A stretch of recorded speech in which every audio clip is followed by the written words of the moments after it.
Hello everyone, আসসালামু আলাইকুম। কেমন আছেন আমার প্রিয় মিষ্টি আপু ভাইয়েরা? আশা করছি আল্লাহ তাআলার অশেষ রহমতে আপনারা সবাই ভালো ও সুস্থ আছেন। আমি নিজেও আলহামদুলিল্লাহ আল্লাহর অশেষ মেহেরবানিতে ভালো আছি।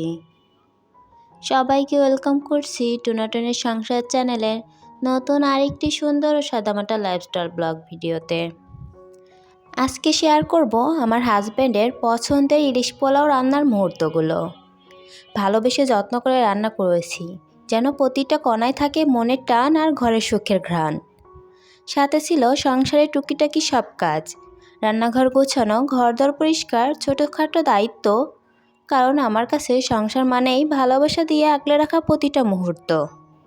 ভালোবাসা থাকলে ক্লান্তিও মধুর লাগে, আর সাধারণ একটা দিনে হয়ে যায় বিশেষ। তাই অনুরোধ থাকবে সম্পূর্ণ ভিডিওটি দেখবেন, আশা করছি ভালো লাগবে। আজকে ভিডিওটি শুরু করছি রান্নাঘর থেকে। রাতের বেলা কিছু থালা বাসন ধুয়ে রেখেছিলাম, এখন সেই থালা বাসনগুলো সুন্দর করে গুছিয়ে কিচেন র্যাকে গুছিয়ে নিয়েছি। এবার কিচেন র্যাকের থালা বাসনগুলো গুছিয়ে নিতে গিয়ে দেখি কিচেন র্যাকের যে ট্রেটা ছিল এটা অনেকটাই পানি জমে ময়লা জমে গেছে। তাই খুলে নিয়ে চলে আসলাম এটা সুন্দর করে মেজে নেওয়ার জন্য। সুন্দর করে পরিষ্কার করে মেজে ধুয়ে আমি আবারও পানি ঝরাতে রেখে দিব। আমি কিন্তু এই কাজটা কয়েকদিন পর পরেই করে থাকি। যখনই দেখি একটু পানি জমে গেছে কিংবা একটু ময়লা জমে গেছে, তখনই এই কাজটা করে ফেলি। এই যে দেখুন, এদিকে কিন্তু আমার প্রায় পরিষ্কার করা হয়ে গেছে। এবার আমি সিঙ্ক এরিয়াটাও সুন্দর করে একটু হাত দিয়ে পানি দিয়ে মুছে নিয়েছি। তারপরে ট্রেটা আমি পানি ঝরাতে রেখে দিব। কিছুক্ষণ আমি ট্রেটা এখানেই রেখে দিয়েছিলাম। তারপর অনেক সময় চলে গেছিল, ট্রেটা এর মধ্যেও শুকিয়ে গিয়েছিল। এবার আমি ট্রেটা নিয়ে চলে যাব কিচেনটাকে সুন্দর করে লাগিয়ে নেওয়ার জন্য। এই ট্রেটা ছিল প্লেট বাটিগুলো রাখি তার নিচে ট্রে, আর যেখানে গ্লাস কাপগুলো রাখি সেটা আর ময়লা হয় নাই, তাই ওইটা আর খুলে রাখি নাই। তারপরে আমরা অফ ক্যামেরাতে সকালে নাস্তা বানিয়ে নিয়েছিলাম, এমনকি নাস্তাটাও করে নিয়েছিলাম। আজকে আর নাস্তার পর্বটা আপনাদের মাঝে শেয়ার করি নাই। নাস্তা শেষ করে কিছুক্ষণ রেস্ট নিয়ে চলে আসলাম এখানে একটু চা বানানোর জন্য। এখানে আমি একটু দুধ চা বানিয়ে নিয়েছিলাম, তবে এখানে আমি আমার নিজের জন্য 1 কাপ নিয়ে নিচ্ছি। আর হাজব্যান্ড যেহেতু বললো একটু পরে খাবে, তাই ওটা আমি একটু ঢেকে রেখে দিব। ও যখন চাইবে তখন আমি আবারও গরম করে ওকে দিয়ে দিব। 1 কাপ চা বানিয়ে এই যে চলে এসেছি বেলকনিতে বসে খাওয়ার জন্য। আমার এই শখের বেলকনিতে বসে সময় কাটাতে আমার বেশ ভালো লাগে। আর তার সাথে যদি 1 কাপ চা হয় তাহলে তো কথাই নাই। চা খেতে খেতে নিজের জন্য একটু সময় পার করাতে এই বেলকনিতে বেশ ভালো লাগে।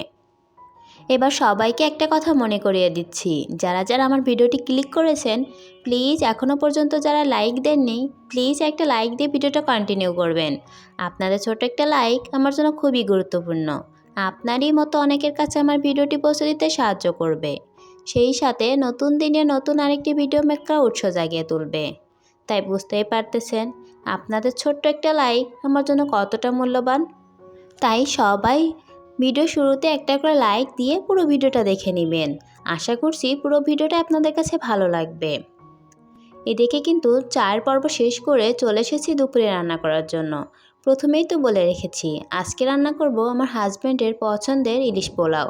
আমার হাজব্যান্ড কিন্তু এই ইলিশ পোলাওটা অনেক বেশি পছন্দ করে, তার জন্য চলে এসেছি আজকে একটু রান্না করার জন্য। প্রথমে আমি অফ ক্যামেরাতে ইলিশটা নামিয়ে একটু ভিজিয়ে রেখেছিলাম। তারপরে যখন ডিপটা একটু নরম হয় সেই মুহূর্তে আমি ইলিশগুলো কেটে নিয়েছিলাম। এবার একটু ভালো করে পরিষ্কার করে এর মধ্যে একটু টক দই, আদা বাটা, রসুন বাটা দিয়ে নিয়েছি। তার মধ্যে একটু হলুদের গুঁড়ো, একটু লবণ, এমনকি শুকনো মরিচের গুঁড়ো, জিরা গুঁড়ো, আর তার সাথে একটু সয়াবিন তেল দিয়ে নিয়েছি। সব কিছু দিয়ে আমি হাত দিয়ে ভালো করে মিক্স করে নিব।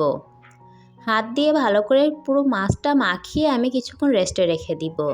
যেহেতু হাতে সময় আছে তাই ভাবলাম আগে থেকে একটু মাখিয়ে রেখে দিই, তাহলে ভালো লাগবে।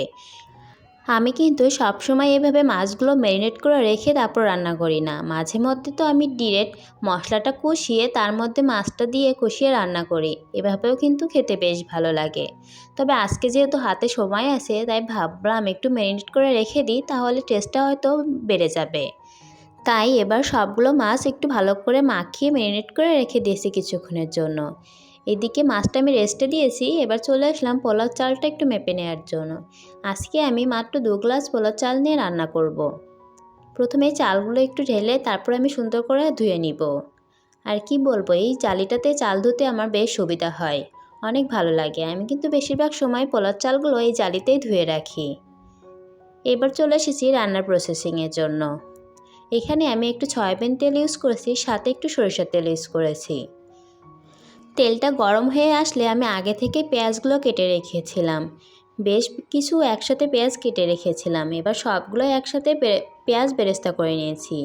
অর্ধেকটা আমি তুলে নিব আর অর্ধেকটার মধ্যে পুরো মশলাটা মাছটা আমি দিয়ে নিব। এই যে দেখুন, যে মাছটা আমি ম্যারিনেট করে রেখেছিলাম সেগুলো এখন দিয়ে নিব। মাছগুলো দেওয়ার পরে বাটিতে যে গ্রেভিগুলো লেগেছিলো সেগুলো আমি দিয়ে নিয়েছি। এবার একটু মাছগুলো সুন্দর করে নেড়ে দিচ্ছি যাতে নিচে থেকে লেগে না যায়। তারপরে আমি একটু পানি দিয়ে দিব মাছটা সুন্দর করে সিদ্ধ হওয়ার জন্য। এবার আমি পরিমাণ মতো এই যে পানি দিয়ে দিচ্ছি, খুব বেশি কিন্তু পানি দেই নাই, যেহেতু ইলিশ মাছ সিদ্ধ হতে খুব বেশি সময় লাগে না, অল্পতেই হয়ে যায় সুন্দর মতো। তারপরে আমি পানি দেওয়ার পরে একটু ভালো করে নেড়ে ঢাকনাতে ঢেকে নিয়েছি। কিছুক্ষণ কষালে আমাদের মাছটা পুরো রেডি হয়ে যাবে। এই যে দেখুন, এখানে মাছটা কিন্তু প্রায় হয়ে যাচ্ছে। তারপরে আমি একটুখানি সব মাছগুলো উল্টিয়ে নিয়েছি মাঝে মধ্যে। এবার কিন্তু আমার মাছগুলো হয়ে গেছে। এবার উপর থেকে সব মাছগুলো উঠিয়ে নিব। এই কাজটা কিন্তু অনেক আলতো হাতেই করতে হবে, যেহেতু ইলিশ মাছটা অনেক নরম হয়, তুলতে গেলে ভেঙে যেতে পারে। তাই একদমই আলতো হাতে সুন্দর করে ইলিশ মাছগুলো উঠিয়ে নিয়েছি। এবারে যে পোলার চালটা আমি পানি ঝরাতে রেখে দিয়েছিলাম, এই চালটা এই মশলার সাথে আমি সুন্দর করে ভেজে নিব। বেশ কিছুক্ষণ সময় নিয়ে আমি সুন্দর করে ভেজে নিয়েছি। তারপরে আগে থেকে আমি পরিমাণ মতো পানি গরম করে নিয়েছিলাম। এবার পানিটা দিয়ে দিব। পানিটা দেওয়ার পরে যখন একটু বলক আসবে, এই পর্যায়ে আমি কয়েকটা চিড়ে রাখা কাঁচামরিচ দিয়েছি, সাথে একটু গুঁড়া দুধ ইউজ করেছি। এই গুঁড়া দুধটা দিলে অনেক মজা লাগে খেতে। তারপরে আমি ঢাকনা দিয়ে কিছুক্ষণ ঢেকে রেখে দিয়েছিলাম। এবার ঢাকনা খুলে ভাতগুলো একটু ভালো করে নেড়ে আমি উপর থেকে এই যে উঠিয়ে রেখেছিলাম মাছগুলো সুন্দর করে একটু চেপে চেপে দিয়ে দিব।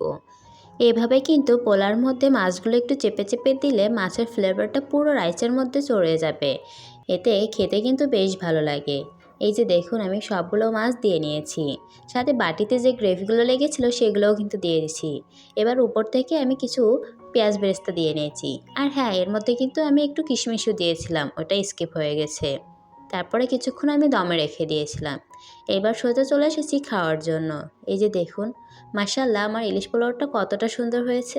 আমার হাজব্যান্ডের তো বেশ পছন্দ হয়েছে। আরও এমনিতে তো ওর ইলিশ পোলাওটা অনেক পছন্দ। আমি মাঝে মধ্যেই কিন্তু ওর এইভাবে ইলিশ পোলাও রান্না করে দিই, ও বেশ পছন্দ করে। এবার আমি প্লেটে খাবারগুলো বেড়ে নিচ্ছি। খাবারগুলো বেড়ে আমরা অফ ক্যামেরাতে খাবারগুলো কিন্তু খেয়ে নিয়েছিলাম। সত্যি বলতে ইলিশ পোলাওটা অসাধারণ হয়েছিল। যাই হোক, এবার বলি, যারা যারা আমার চ্যানেলে নতুন, আজই আমার চ্যানেলে ভিজিট করছেন, আপনাদের যদি লাইফস্টাইল ব্লগ ভিডিও দেখতে ভালো লাগে তাহলে চাইলেই আপনি আমার চ্যানেলটি সাবস্ক্রাইব করে পাশে থেকে যেতে পারেন।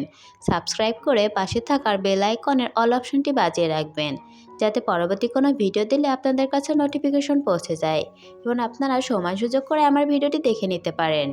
আর আমার যদি ভিডিওর কোথাও কিংবা কথা কাজের একটুকু ভালো লাগে তাহলে চাইলে আপনি কমেন্ট করে আপনাদের মতামতটি জানিয়ে দিতে পারেন। আর ভিডিওটি যদি খুব বেশি ভালো লেগে থাকে তাহলে ফ্রেন্ডস আর ফ্যামিলির মাঝে শেয়ার করে দিতে পারেন। আর আপনি যদি তা অলরেডি করে থাকেন তাহলে আপনাকে জানাই অসংখ্য ধন্যবাদ। আপনাদের ছোট একটা লাইক, সুন্দর একটি কমেন্ট আমার কিন্তু অনেক অনেক অনুপ্রেরণা যোগায় পরবর্তী ভিডিও মেক করার জন্য। তাই বুঝতেই পারতেছেন আপনাদের ছোট একটা লাইক আর একটা ছোট্ট কমেন্ট আমার জন্য কতটা গুরুত্বপূর্ণ। যাই হোক, এদিকে আপনাদের সাথে কথা বলতে বলতে কিন্তু আমার বেশ কিছু তেজপাতা ছিল, সেগুলো আমি সুন্দর করে পরিষ্কার করে নিয়েছি। আমি কিন্তু সবসময়ই তেজপাতা নিয়ে আসলে এভাবে ধুয়ে তারপর রোদে শুকিয়ে রেখে দিই। প্রথমে আমি তেজপাতাগুলো বেশ কয়েকবার ধুয়ে নিয়েছি। এবার চলে এসেছি ছাদে এই তেজপাতাগুলো রোদে দেওয়ার জন্য। আজকে যেহেতু ছাদে অনেকটাই রোদ, বেশ কিছু সময় লাগবে না এই তেজপাতাগুলো শুকানোর জন্য। একটা সাজিতে আমি সুন্দর করে তেজপাতাগুলো মেলে দিব। এই তেজপাতাগুলো কিন্তু মুদি বাজারের সাথেই নিয়ে এসেছিল। আমি যেহেতু একটা বক্সে রেখে দিয়েছিলাম, আমার আর খেয়ালই ছিল না। হঠাৎ করে মনে হলো তেজপাতাগুলো তো আমি পরিষ্কার করে রেখে দিই না, তাই চলে আসলাম আজকে এই পাতাগুলো সুন্দর করে পরিষ্কার করে নিতে। আমি কিন্তু এভাবে সুন্দর করে ধুয়ে পরিষ্কার করে শুকিয়ে তারপরে ছোট ছোট করে কেটে রেখে দিই। এভাবে রাখলে কাজের সময় সহজে ইউজ করা যায়। ধুয়ে শুকিয়ে রেখে দিলে রান্নার সময় ধোয়ার ঝামেলাটা হয় না। আর রান্নার সময় যদি তেজপাতাগুলো ধুয়ে তেলের মধ্যে দেওয়া হয় তাহলে কিন্তু অনেকটাই তেল ছুটে পড়ে। এই কারণে আমি সবসময় পাতাগুলো সুন্দর করে শুকিয়ে রেখে দিই। তো আজকের মতো এখানেই বিদায় নিচ্ছি। আল্লাহ হাফেজ। আসসালামু আলাইকুম।